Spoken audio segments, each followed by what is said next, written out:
Firman Tuhan diambil dari Matius 2 ayat 13 sampai 23. Dengarlah firman Tuhan. Setelah orang-orang Majus itu berangkat, nampaklah malaikat Tuhan kepada Yusuf dalam mimpinya dan berkata, "Bangunlah, ambillah anak itu serta ibunya, larilah ke Mesir dan tinggallah di sana sampai aku berfirman kepadamu, karena Herodes akan mencari anak itu untuk membunuh dia." Maka Yusuf pun bangunlah, diambilnya anak itu serta ibunya malam itu juga, lalu menyingkir ke Mesir dan tinggal di sana hingga Herodes mati. Hal itu terjadi supaya genaplah yang difirmankan Tuhan oleh Nabi, "Dari Mesir kupanggil anakku." Ketika Herodes tahu bahwa ia telah diperdayakan oleh orang-orang Majus itu, ia sangat marah. Lalu ia menyuruh membunuh semua anak-anak di Betlehem dan sekitarnya, yaitu anak-anak yang berumur 2 tahun ke bawah, sesuai dengan waktu yang dapat diketahuinya dari orang-orang Majus itu. Dengan demikian genaplah firman yang disampaikan oleh Nabi Yeremia, terdengarlah suara di Rama, tangis dan ratap yang amat sedih. Rahel menangisi anak-anaknya dan ia tidak mau dihibur sebab mereka tidak ada lagi. Setelah Herodes mati, nampaklah malaikat Tuhan kepada Yusuf dalam mimpi di Mesir, katanya, "Bangunlah, ambillah anak itu serta ibunya dan berangkatlah ke tanah Israel, karena mereka yang hendak membunuh anak itu sudah mati." Lalu Yusuf pun bangunlah, diambilnya anak itu serta ibunya dan pergi ke tanah Israel. Tetapi setelah didengarnya bahwa Arkelaus menjadi raja di Yudea menggantikan Herodes ayahnya, ia takut ke sana. Karena dinasihati dalam mimpi, pergilah Yusuf ke Galilea. Setibanya di sana, ia pun tinggal di sebuah kota yang bernama Nazaret. Hal itu terjadi supaya genaplah firman yang disampaikan oleh nabi-nabi bahwa ia akan disebut orang Nazaret. Demikianlah firman Tuhan.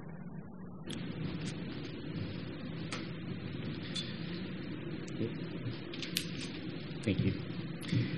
Terima kasih Lydia yang sudah membacakan perikop firman yang hari ini akan kita dengarkan bersama-sama.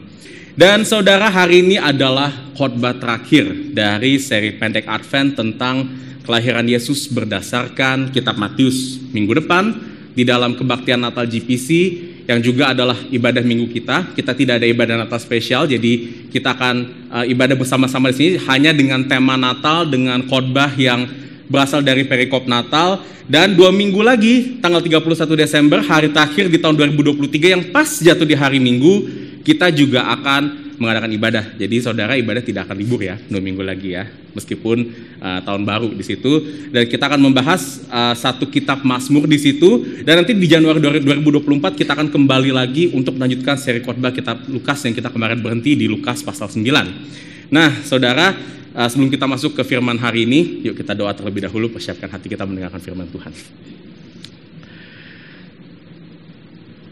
Bapa, hari ini kami mau kembali datang mendengar kebenaran firman Tuhan, mendengar pernyataan janji Mesias yang telah selesai, janji Mesias yang telah digenapkan 2000 tahun yang lalu, dan apa arti janji yang telah digenapkan ini bagi kehidupan kita semuanya, dan bagaimana kami dapat bertumbuh untuk terus berjalan di dalam janji Mesias ini dengan setia, bertumbuh sampai pada akhirnya, dan melihat janji Mesias ini sebagai pengharapan di dalam kehidupan kami sebagai anak-anak-Mu yang telah Kau tebus, yang telah Kau pilih, yang telah Kau menangkan di dalam Kristus Yesus. Dan Bapak berbicara kepada kami hari ini, kami berdoa agar Roh-Mu yang kudus di dalam setiap hati kami dapat memimpin kami, memberikan pengertian yang benar, memberikan implikasi atas janji Mesias ini ke dalam kehidupan kami, pribadi lepas pribadi. Kami mau serahkan pemberitaan firman hari ini ke dalam tangan Tuhan, dalam nama Tuhan Yesus Kristus kami berdoa dan mengucap syukur. Amin. Oke saudara, sejauh ini sudah ada 3 minggu sebelumnya kita sudah mempelajari kisah kelahiran Yesus menurut Injil Matius yang secara khusus memperlihatkan Yesus sebagai penggenapan janji Mesias atau janji raja yang telah dinubuatkan dari perjanjian lama. Dan ini tidak hanya khusus bagi bangsa Yahudi atau bangsa Israel, tetapi Mesias bagi seluruh dunia di dalam dunia ini, seluruh dunia termasuk kepada kita semuanya. Nah saudara, Matius memperlihatkan penggenapan janji Mesias ini di dalam narasi kelahiran Tuhan Yesus yang kita sudah bersama-sama dimulai dari silsilah kisah kelahiran Tuhan Yesus yang ajaib, dan minggu lalu kita sudah melihat bagaimana orang-orang Majus ini yang sebetulnya dapat disamakan dengan sosok raja yang datang dari jauh untuk mencari dan menyembah Yesus sebagai raja orang Yahudi yang dijanjikan. Dan ini menunjukkan saudara, peristiwa orang Majus ini adalah penggambaran bahwa seluruh dunia nantinya akan datang untuk menyembah Yesus sebagai raja dan Tuhan atas hidup mereka. Nah saudara, kisah kelahiran Yesus ini seringkali kita renungkan terutama di momen-momen Natal ini sebagai kisah yang kesannya itu penuh sukacita, moodnya itu senang. Sampai saudara, kita melihat satu perikop yang tadi baru kita baca bersama, ada satu peristiwa berdarah yang mewarnai kelahiran Tuhan Yesus. Dalam perikop di Matius 2:13-23 tadi, di mana terjadi genosida, pembunuhan massal kepada semua bayi di bawah usia 2 tahun di kota Bethlehem. Dan saudara, kenapa peristiwa ini terjadi? Sebelum kita masuk ke poin-poin khotbah, saya ingin memberikan sedikit background terlebih dahulu tentang apa yang terjadi sampai terjadinya peristiwa berdarah ini di dalam kelahiran Yesus.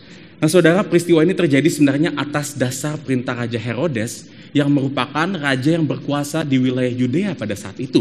Dan Raja Herodes ini bisa dikatakan sebagai seorang raja yang gila kuasa. Raja ini adalah raja yang sangat paranoid, ketakutan kalau tahtanya ini dapat diambil oleh orang lain. Dan dia berambisi untuk menjadi raja seumur hidup. Sejarah mencatat saudara, karena ambisinya ini, Raja Herodes itu dia sangat berani menghabisi siapapun. Dia nggak ada perasaan tega-teganya saudara. Bahkan dia pernah membunuh 2 istri dan 4 orang anaknya sendiri. Yang dia pikir ini mau merebut tahtanya dia. Meskipun itu nggak ada bukti yang konkret. Oleh itulah, sebab itu kenapa minggu lalu waktu kita melihat kisah orang Majus, di situ kita sudah melihat ada karakter Herodes di dalam perikop itu. Dan dikatakan di situ orang Majus sebelum mereka bertemu Tuhan Yesus, mereka menghadap Herodes karena dia adalah raja di wilayah setempat. Dan ini sudah menjadi kebiasaan bagi raja yang datang ke wilayah lain untuk menghadap kepada rajanya terlebih dahulu, untuk memberikan satu penghormatan, satu respect kepada raja itu. Dan saat orang Majus berkata mereka ingin mencari raja orang Yahudi yang lahir pada saat itu di wilayah Yudea, Raja Herodes kembali menjadi paranoid, ketakutan. Dan dia mau karena ada seorang raja, sosok raja yang dia pikir nantinya bisa dapat mengancam tahtanya dia sebagai raja.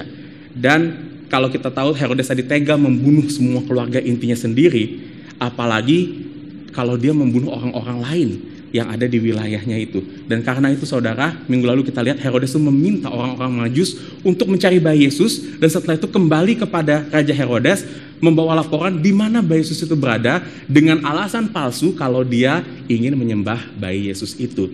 Akan tetapi orang-orang Majus itu tidak kembali kepada Herodes. Di akhir perikop minggu lalu dikatakan Tuhan memperingatkan mereka di dalam mimpi, dan ternyata Herodes sadar kalau orang Majus ini tidak kembali kepadanya, dan orang Majus ini sudah mempermainkan dia karena tidak menepati janjinya untuk melapor kembali. Oleh karena itu Herodes marah di perikop ini, dan kemarahan Herodes ini mendorongnya untuk mengeluarkan perintah kejam untuk membunuh semua bayi di bawah usia 2 tahun di kota Bethlehem tanpa terkecuali. Ini untuk memastikan bahwa betul-betul raja yang dijanjikan ini nantinya tidak akan mengancam tahtanya sebagai seorang raja.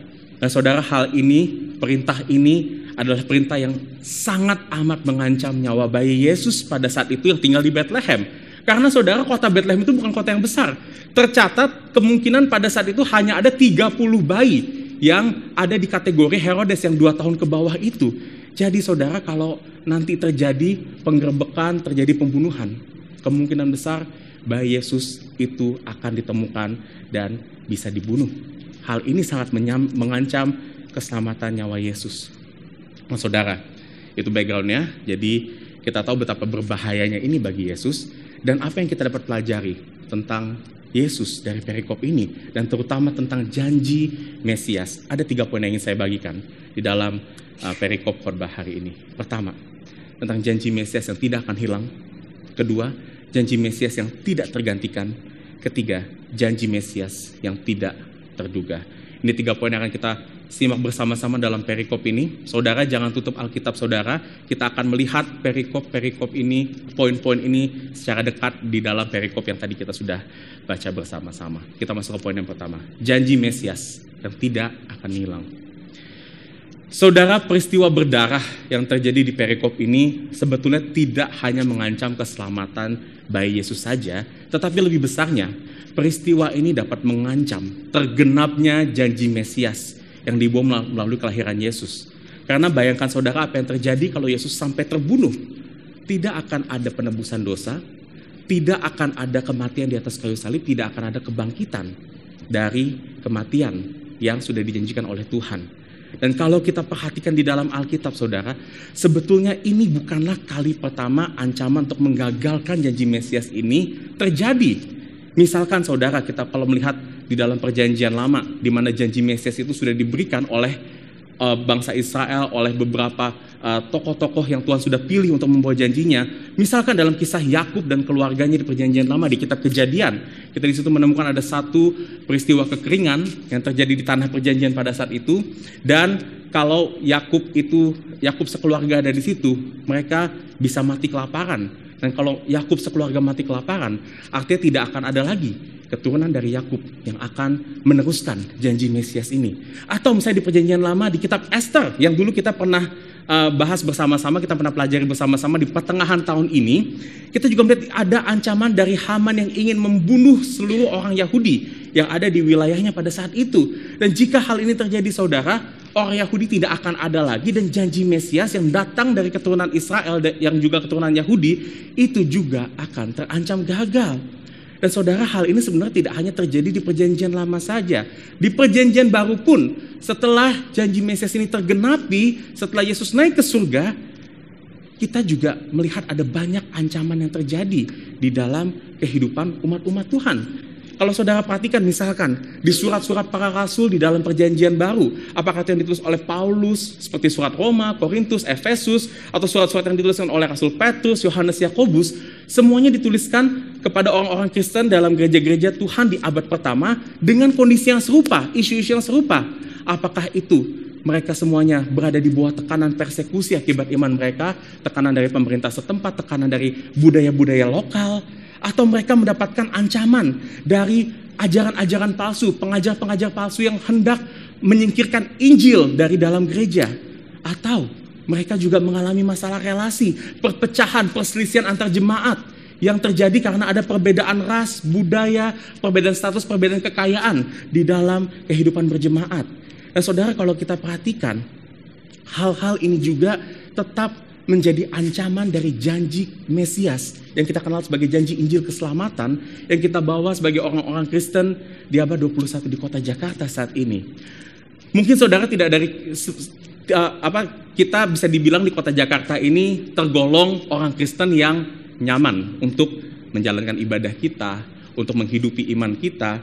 Namun kita tidak dapat terlepas dari persekusi-persekusi yang dapat mengancam janji Injil di dalam hidup kita.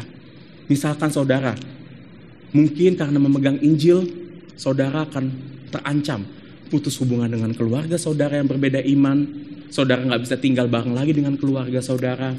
Dan itu membuat kehidupan saudara yang tadinya nyaman dengan segala fasilitas yang diberikan oleh keluarga, jadi sekarang kehidupan yang sangat sederhana atau malah menjadi kekurangan. Atau mungkin saudara kita mendapatkan ancaman dari ajaran-ajaran palsu. Misalkan seperti Injil kemakmuran, prosperity gospel, yang mungkin saudara sudah tahu kalau ajaran itu nggak benar, tapi seringkali kita masih terpikat oleh ajaran-ajaran yang menyatakan janji kekayaan dunia kalau kita ikut Yesus. Apalagi saudara ketika kondisi kehidupan kita tuh lagi membutuhkan, kita lagi butuh uang lebih, kita lagi butuh sesuatu penghiburan. Terkadang prosperity gospel itu menjadi satu hal yang menarik juga kedengarannya. Atau seringkali dalam kehidupan bergereja ada ancaman yang didapatkan dari relasi yang tidak baik, konflik yang terjadi di antara kita. Apakah itu terjadi karena ketidakmengertian, kesalahpahaman? Apakah itu terjadi karena memang ada hal-hal yang masih disimpan di dalam hati kita, ada iri hati, benci, merasa tidak diperhatikan, tidak dihargai. Dan ini semua saudara menjadi ancaman-ancaman yang serius di dalam bagaimana kita menghidupi Injil dan di dalam janji Injil yang kita bawa di dalam hidup kita. Dan kita lihat saudara, di sepanjang sejarah dunia ini adalah satu kenyataan bahwa janji Mesias atau Injil itu datang satu paket dengan ancaman-ancamannya. Itulah mengapa saudara menghidupi Injil itu nggak seperti kita tuh lewat jalan tol yang lurus, nggak ada hambatan. Tuhan Yesus sendiri berkata bahwa kehidupan mengikut Yesus itu adalah kehidupan yang pikul salib, bukan pikul harta saudara. Dan sampai kapanpun kita menghidupi Injil, kita itu nggak akan pernah luput dari ancaman-ancaman seperti ini. Apakah itu dari penguasa dunia, dari situasi keadaan, dari mungkin hati kita sendiri. Oleh karena itu saudara, ada satu perkataan Rasul Petrus di 1 Petrus pasal 5 yang sangat terkenal bahwa iblis itu saudara, ancaman-ancaman ini tuh datang seperti singa yang mengaum-ngaum yang berusaha untuk menerkam mangsanya. Sampai kapanpun saudara, kuasa dunia ini, iblis, orang-orang, pihak-pihak yang tidak mau mengikuti Yesus akan terus mengancam kita, akan terus menekan kita saudara, agar kita tidak lagi berjalan di dalam Yesus. Dan itu juga mengapa saudara kita seringkali bergumul di dalam Injil. Ada waktunya kita juga jadi ragu dengan Injil. Ada saat-saat mungkin kita terpikir mau meninggalkan Injil, mau meninggalkan janji Tuhan. Karena ancaman-ancaman yang kita terima itu ancaman-ancaman yang real, ancaman-ancaman yang berat. Dan kita mungkin tidak dapat tanggung itu sendiri saudara. Namun berita baiknya, Tuhan tidak tinggal diam. Saudara, kalau kita perhatikan peristiwa berdarah yang terjadi di sini, terutama di ayat 13 sampai 14. Sebelum terjadinya pembunuhan itu, Tuhan datang kepada Yusuf sekali lagi dan dia berkata kepada Yusuf untuk membawa Yesus pergi ke Mesir, untuk menyingkir ke Mesir. Dan ini bertujuan untuk melindungi bayi Yesus dan juga keluarganya. Dan apa yang Yesus lakukan? Ia melakukan seperti apa yang Tuhan perintahkan. Dan begitu juga saudara dengan peristiwa-peristiwa lain yang terjadi di dalam sejarah penebusan ini. Kita lihat ini bukan kali pertama Tuhan Yesus juga melindungi janji Mesias ini dari ancaman. Misalnya di dalam kisah Yakub yang terancam mati kelaparan. Akhirnya Tuhan memakai Yusuf, anak Yakub yang dia pikir itu sudah meninggal, untuk membawa keluarganya pindah ke Mesir. Karena di sana tersedia makanan yang cukup untuk keluarganya. Tuhan juga memakai Esther saudara di dalam ancaman Haman yang memberanikan dirinya menghadap raja dengan segala resiko untuk menggagalkan rencana jahat Haman yang membunuh semua orang Yahudi pada saat itu. Dan Tuhan juga terus melindungi mereka yang memegang janji Injil dan gereja-gereja Tuhan saat ini saudara. Yang dapat kita lihat, meskipun gereja itu dipersekusi sedemikian rupa, tetapi gereja Tuhan terus berkembang. Orang-orang percaya semakin banyak. Dan kita lihat orang-orang percaya dari berbagai bangsa, Injil semakin tersebar luas, semakin terhidupi, semakin bertumbuh dari adanya ancaman-ancaman persekusi-persekusi ini. Dan ini menunjukkan satu hal saudara. Yes, ancaman itu berat. Ya, betul. Banyak pihak-pihak yang mau menggagalkan janji Injil di dalam kehidupan kita. Tapi satu hal yang pasti kita bisa lihat di dalam narasi ini adalah janji perlindungan Tuhan atas janjinya itu jauh lebih besar, jauh lebih kuat daripada semua ancaman-ancaman iman kita saudara. Dan jika ini sudah terjadi di dalam sejarah ratusan ribuan tahun saudara, ini terjadi kepada gereja Tuhan di abad mula-mula, saudara saya percaya Tuhan tetap konsisten dengan perlindungannya sampai detik ini. Dia akan menjaga janji Injil itu sedemikian rupa dalam kehidupan kita, sehingga janji ini tidak akan mungkin hilang dalam kehidupan kita saudara. Apakah itu melalui cara-cara yang natural, seperti cara-cara orang-orang yang Tuhan tempatkan di sekitar kita? Tuhan mungkin akan melindungi kita saudara melalui gereja Tuhan, melalui ibadah, melalui firman. Hari ini mungkin saudara diingatkan sesuatu tentang kebaikan Tuhan, tentang perlindungan, tentang penyertaan Tuhan. Atau mungkin dengan cara-cara yang tidak saudara pikirkan sebelumnya. Bagaimana Tuhan melindungi Injil itu di dalam kehidupan kita. Karena Injil saudara tidak berkata bahwa Kristus menyelamatkan kita dari dosa dan dia membiarkan kita begitu saja. Tapi Injil berkata bahwa Tuhan juga akan terus memelihara, melindungi dan menyelesaikan karya keselamatan sampai pada kesudahannya. Dan ini adalah jaminan saudara. Firman Tuhan, janjinya bahwa Tuhan pasti akan melindungi keselamatan janji Injil dalam kehidupan kita. Nah sekarang pertanyaannya saudara, dari mana kita dapat yakin kalau Tuhan pasti akan melindungi janji Injil itu dalam kehidupan kita? Karena saudara, Tuhan akan menjaga janji Injil ini, karena janji Mesias adalah janji yang tidak mungkin tergantikan oleh apapun juga. Kita masuk ke poin yang kedua, janji Mesias yang tidak tergantikan. Saudara, kalau kita balik ke Injil Matius, salah satu keunikan dari Injil Matius yang berbeda dari ketiga Injil lainnya di dalam Alkitab, Markus, Lukas, dan Yohanes, adalah fokus tentang pesan penggenapan. Terutama saudara, penggenapan janji Mesias dari Perjanjian Lama. Dan kalau kita lihat, Matius adalah kitab Injil terbanyak yang menuliskan kata penggenapan, yang dalam bahasa aslinya, bahasa Yunaninya adalah kata pleroo. Dan Matius juga yang paling banyak mengutip ayat-ayat dari Perjanjian Lama dan mengartikan ayat-ayat tersebut sebagai penggenapan akan janji Mesias. Misalkan saja saudara, di dalam seluruh Injil Matius itu ada 16 kali tercatat kata penggenapan atau pleroo ini. Dan yang menariknya, di dalam perikop kelahiran Tuhan Yesus dari pasal 1 sampai 2 ini, dari 16 jumlah kata tersebut, ada 4 penggenapan yang dinyatakan oleh Matius di dalam pasal 1 dan 2 ini saudara. Dan 3 diantaranya ada di dalam perikop kita saat ini. Itu di ayat 15, ayat 18, dan ayat 23. Dan di dalam ketiga ayat ini Matius menyebutkan bahwa setiap peristiwa yang terjadi pada saat kelahiran Yesus, termasuk peristiwa berdarah yang terjadi ini saudara, adalah penggenapan dari nubuatan para nabi di Perjanjian Lama. Karena saudara, ini adalah satu pesan yang ingin Matius tunjukkan kepada orang-orang Yahudi, bahwa betul-betul Mesias ini adalah penggenapan dari apa yang mereka sudah bawa di dalam hidup mereka, di dalam hukum Taurat mereka di Perjanjian Lama.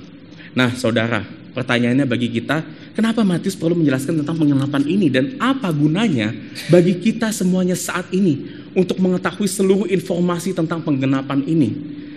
Saudara, saya harus akui banyak hal yang dapat kita pelajari dari ayat 13-23 ini tentang penggenapan yang saya nggak bisa bahas semuanya di dalam khotbah hari ini. Tapi saudara, sebelum kita bahas tentang penggenapan nubuatan, saya ingin bertanya dulu, apa artinya nubuatan?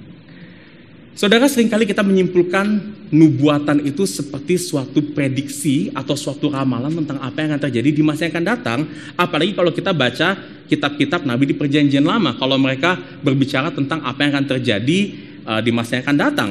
Dan karena itu saudara, kita seringkali juga berpikir bahwa Tuhan juga memberikan nubuatan kepada kita semua. Dan ada orang-orang Kristen yang mencari nubuatan-nubuatan dengan harapan supaya mereka itu bisa mendengar apa rencana Tuhan di masa yang akan datang bagi kehidupan mereka, apa itu panggilan hidup mereka di masa yang akan datang. Misalkan bagi yang single saudara, mereka mungkin mau mencari nubuatan, siapa yang Tuhan akan pilih jadi jodohnya mereka. Bagi yang sudah menikah, kita mau mencari nubuatan, kapan sih Tuhan akan kasih momongan. Bagi yang bingung dengan arah kehidupan, kita mungkin mau mencari nubuatan, apa sih karir yang Tuhan ingin mereka tekuni. Dan saudara, seringkali ini yang menjadi momok, menjadi perspektif kita tentang nubuatan-nubuatan. Akan tetapi saudara, nubuatan yang dicatat di dalam Alkitab itu bukan seperti nubuatan yang kita pikirkan. Nubuatan yang Tuhan berikan melalui para nabi di Perjanjian Lama itu memiliki aspek untuk menyatakan tidak hanya apa yang ada di masa yang akan datang, tetapi nubuatan diberikan itu berkaitan dengan janji Mesias. Jadi saudara, nubuatan yang firman Tuhan nyatakan kepada kita itu bukan nubuatan untuk kepentingan pribadi seseorang atau kepentingan pribadi kita, tetapi selalu berkaitan dengan janji Mesias. Dan janji ini adalah janji yang sudah Tuhan bawa di dalam sejarah kehidupan atau sejarah penebusan. Nah saudara, saya ingin kita melihat koneksi atau bagaimana nubuatan ini supaya kita lebih mengerti lagi konsep nubuatan ini dan penggenapan itu seperti apa dalam 2 kutipan nubuatan di perikop hari ini. Yang pertama nubuatan di ayat 15 ya, yang di situ diambil dari Hosea 11 ayat 1 yang berbunyi seperti ini. Ketika Israel masih muda, kukasihi dia, dan dari Mesir kupanggil anakku. Dan ini menunjukkan saudara satu pengertian Hosea yang di sini berbicara anakku itu sebagai bangsa Israel. Dan kutipan kedua di Matius 2 ayat 20 yang diambil dari Yeremia 31 ayat 15 yang berkata, Rahel menangisi anak-anaknya, ia tidak mau dihibur karena anak-anaknya, sebab mereka tidak lagi. Dan ini saudara, sebab mereka tidak ada lagi. Dan ini sebenarnya dalam konteks aslinya Yeremia berbicara tentang ratapan dan kesedihan bangsa Yahudi yang dibuang ke Babilonia. Sorry tadi Hosea 11 ayat 1 itu berkata, Israel masih muda kukasihi dia dan dari Mesir kupanggil anakku. Ini berbicara tentang peristiwa keluaran, peristiwa saat bangsa Israel itu dikeluarkan, Tuhan dilepaskan Tuhan dari perbudakan di Mesir, menyeberangi Laut Merah dan masuk ke tanah perjanjian. Nah, dengan kata lain saudara, kalau kita lihat di sini, nubuatan-nubuatan atau yang dikutip oleh Matius di dalam perikop ini sebetulnya memiliki dasar dari satu peristiwa yang terjadi di dalam sejarah bangsa Israel yang dicatat di Perjanjian Lama. Dan ini ada dua peristiwa penting. Satu peristiwa keluaran, satu lagi peristiwa dibuangnya bangsa Yahudi ke Babilonia. Lantas kalau begitu saudara, kenapa Matius di sini mengaitkan nubuatan ini dengan penggenapan kelahiran Yesus, penggenapan Yesus? Apakah Matius di sini sekedar bermain cocokologi saudara dengan mengaitkan nubuatan-nubuatan ini dengan peristiwa kelahiran Tuhan Yesus? Saudara, ada satu hal yang kita perlu simak di sini. Kenapa Matius perlu melakukan hal ini? Kenapa Matius perlu memberikan nubuatan-nubuatan ini dan menyatakan itu sebagai penggenapannya di dalam Yesus? Karena saudara, pada saat itu bangsa Yahudi adalah bangsa yang sebenarnya sedang mencari seorang Mesias. Bangsa Yahudi adalah bangsa yang sedang menunggu seorang Mesias dan mereka menolak Mesias itu di dalam Yesus. Tetapi dari nubuatan-nubuatan yang Matius berikan di dalam kisah ini dan juga di dalam seluruh kitab Matius nantinya, justru di situ Matius ingin memperlihatkan bahwa Yesus itu adalah penggenapan dari seluruh kisah bangsa Israel di Perjanjian Lama. Tidak hanya penggenapan dari satu atau dua nubuatan saja yang diberikan oleh para nabi. Dan Matius itu ingin meyakinkan bangsa Yahudi yang dahulu dikenal sebagai bangsa Israel itu bahwa selama ini Tuhan sebetulnya sudah bekerja memakai hukum-hukum Taurat yang ia berikan kepada bangsa Israel, memakai nubuatan-nubuatan yang ia berikan melalui para nabi bagi bangsa Israel, dan juga kepada seluruh peristiwa yang terjadi di dalam sejarah bangsa Israel di Perjanjian Lama untuk mempersiapkan kedatangan Mesias yang sesungguhnya. Dan ini semuanya digenapi di dalam Tuhan Yesus Kristus. Dengan kata lain saudara, Matius ingin menyampaikan bahwa Tuhan Yesus datang ke dalam dunia ini bukan untuk meniadakan hukum Taurat, atau bukan untuk menggantikan janji Mesias seperti yang dipikirkan orang-orang Yahudi pada saat itu, tetapi Yesus datang untuk melanjutkan, menyelesaikan, bahkan untuk meninggikan janji Mesias yang selama ini dibawa oleh bangsa Yahudi. Dan saudara, ini arti penggenapan nubuatan yang sesungguhnya yang Matius ingin sampaikan bagi bangsa Yahudi dan bagi kita semuanya. Dan oleh sebab itu saudara, saat kita melihat hukum-hukum Taurat di dalam yang diberikan kepada bangsa Israel, kita melihat peristiwa-peristiwa sejarah yang terjadi di dalam sejarah bangsa Israel. Kita melihat nubuatan-nubuatan yang mereka terima dari para nabi. Semuanya itu bukan semata-mata pesan moral saudara, bukan semata-mata bagi kita untuk menjadi teladan, untuk menjadi contoh, tetapi semua itu adalah bayang-bayang dari janji Mesias. Semua hukum-hukum, semua peristiwa-peristiwa sejarah, semua nubuatan-nubuatan yang ada di dalam firman, yang orang-orang Yahudi sudah terima, yang mereka sudah pahami, sudah tahu, itu semuanya bertujuan mengarahkan kepada Yesus Kristus yang adalah penggenapan dari janji Mesias. Dan oleh karena itu saudara, waktu kita membaca ini akan mengubahkan bagaimana kita melihat dan membaca peristiwa sejarah di dalam bangsa Israel. Misalnya saudara, kalau bangsa Israel dalam peristiwa keluaran itu dipanggil keluar dari Mesir untuk membebaskan mereka dari perbudakan Mesir. Penggenapannya bagaimana di Yesus? Yesus yang dikatakan juga dipanggil dari Mesir di ayat ini, itu adalah Mesias yang dipanggil dari Mesir untuk membebaskan manusia dari perbudakan dosa. Nah saudara, kalau bangsa Yahudi juga dibuang oleh Babilonia karena ketidaktaatan mereka kepada hukum-hukum Taurat, Yesus datang dan hidup sempurna di bawah seluruh hukum-hukum Taurat, dan dia datang untuk membawa orang-orang yang telah dibuang karena dosa untuk kembali kepada Bapa di surga. Dengan kata lain saudara, Matius ingin menegaskan kepada orang-orang Yahudi dan kepada kita semuanya, Yesuslah satu-satunya Mesias yang Tuhan janjikan itu, dan tidak ada Mesias lain yang Tuhan berikan bagi kita selain Yesus. Hanya di dalam Yesuslah kita menemukan satu-satunya solusi untuk menyelesaikan masalah terbesar dalam kehidupan kita, yaitu masalah dosa kita. Hanya di dalam Yesuslah kita dapat menemukan satu-satunya jalan, kebenaran, dan hidup. Karena di dalam Yesus sajalah kita dapat kembali datang kepada Bapa di surga, Tuhan yang Maha Kuasa, karena hanya Yesuslah satu-satu yang dapat memberikan pengampunan dosa yang menghalangi kita dengan Tuhan, dengan Bapa di surga. Dan saudara, janji Mesias ini tidak hanya berbicara tentang kedatangan Yesus. Kelahiran Yesus sejatinya belum menggenapi seluruhnya janji Mesias, tetapi kelahiran Yesus adalah awal dari penggenapan janji Mesias yang besar, yang akan Yesus selesaikan di dalam jalan atau caranya yang tidak terduga oleh siapapun. Kita masuk ke poin yang terakhir, poin yang ketiga, janji Mesias yang tidak terduga. Saudara, ada satu hal yang menarik yang ingin kita perhatikan di sini.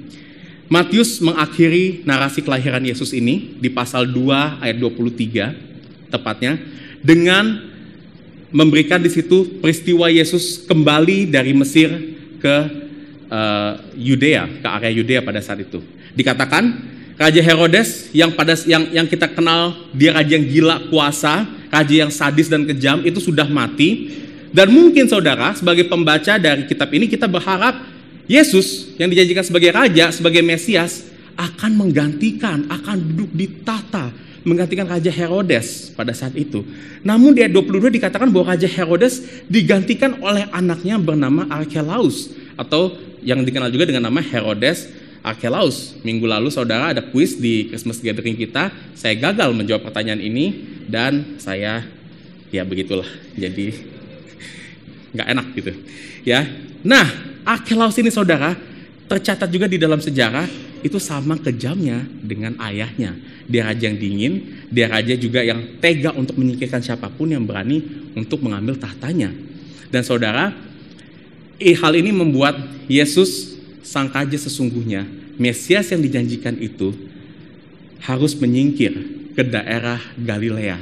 Dan daerah ini saudara, daerah yang cukup jauh dari Yudea. Ini bisa dibilang adalah provinsi lain di daerah Palestina pada saat itu. Dan di ayat 23 berkata, Yesus tinggal di sebuah kota yang bernama Nazaret. Dan disinilah Matius menutup narasi kelahiran Yesus.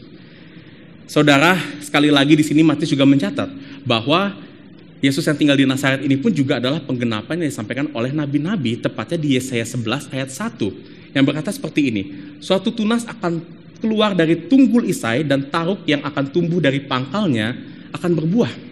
Mungkin saudara bingung apa kaitan ayat ini dengan Yesus tinggal di Nazaret dengan Yesaya 11 tadi. Nah saudara, menurut penafsir Alkitab, di situ ada kata taruk atau kata branch dalam bahasa Inggrisnya, yang di dalam bahasa aslinya itu adalah dalam bahasa Ibraninya itu adalah kata netzer. Nah saudara, kata netzer ini adalah akar kata yang sama dari kota Nazaret, tempat Yesus tinggal. Yesaya 11 ayat 1 berkata bahwa inilah Yesus, Mesias yang akan datang dari keturunan Isai. Isai adalah ayah dari Raja Daud, dan Yesus akan muncul dari keturunan Isai ini. Dan disitulah kita dapat melihat bahwa Yesus ini adalah Mesias yang akan datang dari kota Nazaret, dari kata netzer ini. Nah saudara, mungkin informasi Yesus tinggal di kota Nazaret ini tidak berarti apa-apa bagi kebanyakan orang saat ini. Kita nggak even tahu Nazaret itu ada di mana sekarang. Akan tetapi saudara, bagi orang-orang Yahudi, ini sebenarnya adalah informasi yang mengagetkan. Kenapa saudara? Karena kota Nazaret yang mungkin lebih tepat saat ini disebut sebagai suatu desa, itu adalah tempat atau kota yang sangat kecil. Dan saking kecilnya kota ini saudara, kota ini tidak punya signifikansi apapun, tidak pernah ada orang-orang penting datang dari sana, dan kota ini cenderung dipandang rendah. Kota ini cenderung dipandang remeh oleh orang-orang Yahudi pada saat itu. Nah saudara, itulah mengapa saat Yesus memanggil muridnya di Yohanes 1, saat Yesus memanggil Nathanael murid Yesus ya saudara, bukan Davi Nathanael di situ. Nathanael itu skeptis. Kalau saudara baca di Yohanes 1, dia bilang, mungkinkah sesuatu yang baik datang dari Nazaret? Dan ucapan Nathanael ini sebenarnya mewakili respon kebanyakan orang Yahudi yang mereka gak percaya kalau ada sesuatu yang penting, sesuatu yang baik datang dari tempat yang gak ada artinya seperti Nazaret ini. Apalagi datangnya ini adalah seorang Mesias yang dijanjikan. Tetapi Yesus dikatakan dia 23 tinggal di kota Nazaret. Nah saudara, sebenarnya informasi ini melengkapi seluruh hal yang terjadi di dalam peristiwa kelahiran Yesus yang sebenarnya saudara, kalau kita perhatikan, ini tidak fit dengan profil seorang raja. Kita lihat saudara apa yang terjadi. Yesus di kitab Lukas dikatakan tidak memiliki tempat untuk membaringkan kepalanya. Sampai-sampai ia harus dibaringkan di dalam palungan. Palungan itu tempat makan hewan ternak saudara. Itu tempat yang terhina, tempat yang kotor, tempat yang najis. Dan di sini Matius menambahkan, dia akhirnya tumbuh besar tinggal menetap di kota Nazaret. Yang bisa dibilang hampir kebanyakan hidupnya dia habiskan di sini. Dan saudara, ini kota yang kecil, kota yang tidak diperhitungkan, kota yang miskin. Dan Yesus bisa dibilang tinggal di kota yang seperti itu. Dan gak cuma sampai situ saudara. Apa yang terjadi di dalam kehidupan pelayanannya? Kehidupan pelayanan Tuhan Yesus itu bisa dikatakan jauh dari kehidupan kemewahan seorang raja. Yang bahkan dikatakan kalau serigala punya liangnya, anak burung memiliki sarangnya, tapi anak manusia, Yesus tidak punya tempat untuk meletakkan kepalanya. Yesus adalah seorang Mesias, seorang raja yang bisa dikatakan raja yang homeless. Tidak memiliki tempat yang layak untuk, tempat tinggal yang layak untuk ia tinggali di dalam dunia ini. Sampai pada akhirnya saudara, Yesus juga mati secara terhina di atas kayu salib. Dan setelah mati pun, dia juga gak punya tempat untuk menguburkan jasadnya. Sampai ada orang yang memberikan sumbangan kuburan untuk Tuhan Yesus. Saudara, kalau kita lihat seluruh narasi kisah Yesus yang dituliskan oleh semua penulis Injil di dalam Alkitab, saudara, kita bisa lihat ini bukanlah narasi yang mencerminkan profil seorang raja yang besar. Apalagi pada zaman itu saudara. Karena kalau raja yang besar itu pastinya saudara lahirnya disambut dengan meriah. Di tempat yang mewah. Hidup di dalam kekayaan, kemewahan, kemegahan. Ia menunjukkan kuasa kemuliaannya. Menunjukkan kehebatannya. Mengalahkan musuh-musuhnya. Tapi apa yang terjadi di dalam kehidupan Yesus? Malah sebaliknya. Tetapi saudara, justru melalui jalan kelemahan inilah Tuhan menyatakan kuasa dan kebesarannya melalui kelemahan dan kematian Yesus Sang Mesias. Benar saudara, ini bagi kita adalah jalan yang tidak terduga. Bagaimana mungkin Yesus adalah Tuhan yang perkasa, berkelimpahan, Tuhan yang mulia, menjadi manusia yang terbatas, dan dia menjadi manusia yang lemah, miskin, dan hina. Kenapa saudara? Kenapa dia tinggal di Nazaret sampai mati di atas kayu salib? Yang pertama saudara, karena Yesus di sini mau menyatakan dirinya, mengidentifikasikan dirinya kepada setiap kita. Kita semua manusia yang lemah, miskin, dan hina karena dosa yang membelenggu kita. Dan di dalam kemiskinan, kelemahan, dan kehinaan inilah Yesus menyerahkan dirinya untuk mati di atas kayu salib. Tapi kematian Tuhan Yesus ini saudara, justru merupakan kemenangan besar. Justru merupakan kuasa besar. Karena di dalam kematian Yesus yang sempurna, disitulah musuh terbesar dalam dunia ini. Dosa, penguasa maut, ancaman-ancaman dunia yang mau menggagalkan janji Mesias ini. Itu semua ditaklukkan di dalam kematian Yesus. Dan inilah penggenapan janji Mesias yang sesungguhnya. Penggenapan yang Tuhan nyatakan di dalam Injilnya bagi kita semua. Paulus katakan memang saudara, berita ini di surat 1 Korintus, ini adalah batu sandungan bagi orang-orang Yahudi.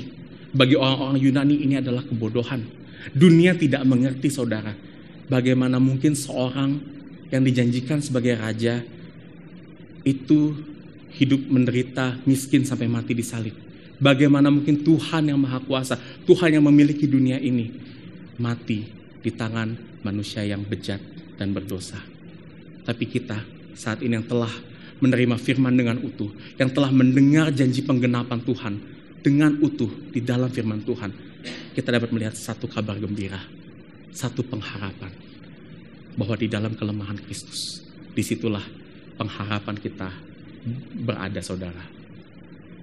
Paulus juga mengatakan, Yesus Kristus adalah kekuatan Allah dan hikmat bagi yang percaya. Dan saat ini saudara, kalau saudara mendengar firman ini, dan saudara berkata, saudara ingin mengenal Kristus lebih dalam lagi. Saudara ingin melihat, mengalami janji Injil yang Tuhan sudah nyatakan dengan begitu rupa. Saudara ingin betul-betul berada di dalam Mesias, hidup di dalam pimpinan Mesias yang perkasa. Mesias yang dinyatakan mungkin kelihatannya lemah di sini, tapi dalam kelemahan itulah Mesias menyatakan kuasanya yang besar.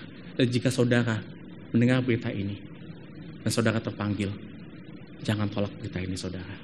Terimalah Injil ini, dan biar Injil ini hidup terus menjadi pengharapan kita, kekuatan kita melawan segala ancaman di dalam dunia ini, sampai pada akhirnya Tuhan memanggil kita kembali kepadanya. Mari kita berdoa. Tuhan, sungguh tak terpikirkan, tak terduga segala janji-janji yang telah Kau nyatakan di dalam Kristus. Bapa, kami tidak mengerti, tapi kami bersyukur Tuhan, karena hanya di dalam Kristuslah, di situ kami melihat keselamatan kami. Hanya di dalam Kristuslah, di situ kami melihat kehidupan kami. Dan hanya di dalam Kristuslah, di situ kami diperdamaikan kembali oleh Bapa di sorga. Kami bersyukur Tuhan, karena Kau memberikan janji ini dengan setia di dalam seluruh sejarah dunia ini. Dan Kau menggenapkan pada waktumu di dalam Kristus. Dan ini adalah janji yang tepat, janji yang tidak akan tergantikan oleh apapun. Dan kami percaya Tuhan akan senantiasa menjaga janji ini sampai kesudahannya. Dan Tuhan, kami berdoa agar kami terus dapat melihat janji ini dalam seluruh aspek kehidupan kami. Sehingga janji ini tidak hanya menjadi janji yang kami mengerti, tapi janji yang semakin terserap dan kami hidupi dalam kehidupan kami sehari-hari. Terima kasih dalam nama Kristus kami berdoa dan mengucap syukur. Amin.